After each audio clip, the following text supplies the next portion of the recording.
Atenção, atenção, história da história! Para comemorar os nossos 80 mil seguidores na página do Facebook, a gente vai retornar com alguns vídeos no YouTube. Esse primeiro vídeo vai problematizar isso que a gente chama de imparcialidade jurídica. Sobreviva a vinheta e veja o resultado. Vem comigo!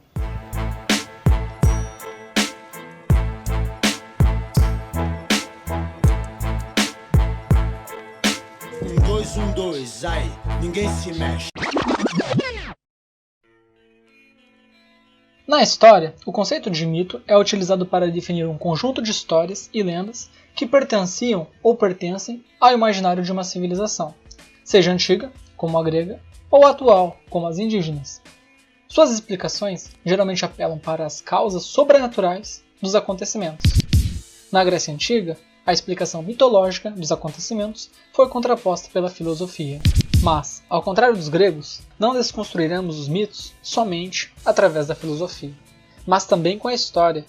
E o mito a ser desconstruído agora é o do juiz imparcial, neutro, ou a palavra da moda, isentão. O primeiro ponto a ser destacado é que a Inquisição Católica ainda existe, mas sob o nome de Congregação para a Doutrina da Fé.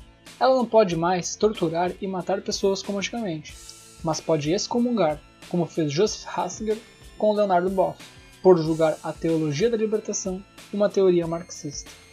Esta mesma teologia da libertação que prega a preferência aos pobres na interpretação dos textos bíblicos. Posteriormente, Joseph Ratzinger se tornara o Papa Bento XVI.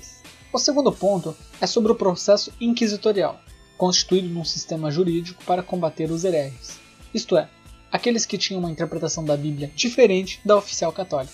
Neste processo, o inquisitor, ou seja, o juiz, era o acusador e o julgador ao mesmo tempo, dificilmente discordando dele mesmo.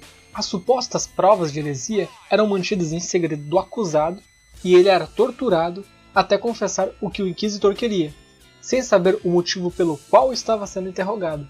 Nos Estados modernos, surge o princípio do contraditório e da ampla defesa, que garantem acusação, defesa e árbitro independentes, para que nenhuma das partes do processo seja beneficiada, para que haja uma balança entre acusação e defesa. No direito moderno, qualquer pessoa é inocente até que se prove o contrário. Postulado que substitui o famoso quem não deve não teme, que não tem como princípio a inocência, mas a desconfiança, criando práticas e instituições policialescas e perseguidoras. O curioso é que a hermenêutica jurídica, isto é, o processo de interpretação de leis, e a hermenêutica historiográfica, ou seja, o processo de interpretação de documentos e textos históricos, possuem uma origem comum na interpretação dos textos bíblicos.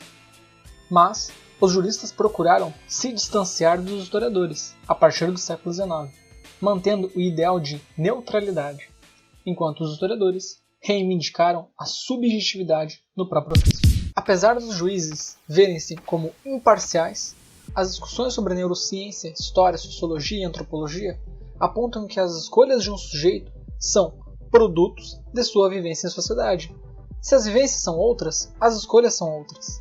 Dessa forma, existem circunstâncias culturais de uma casta jurídica hereditária que acabam incidindo sobre os processos julgados.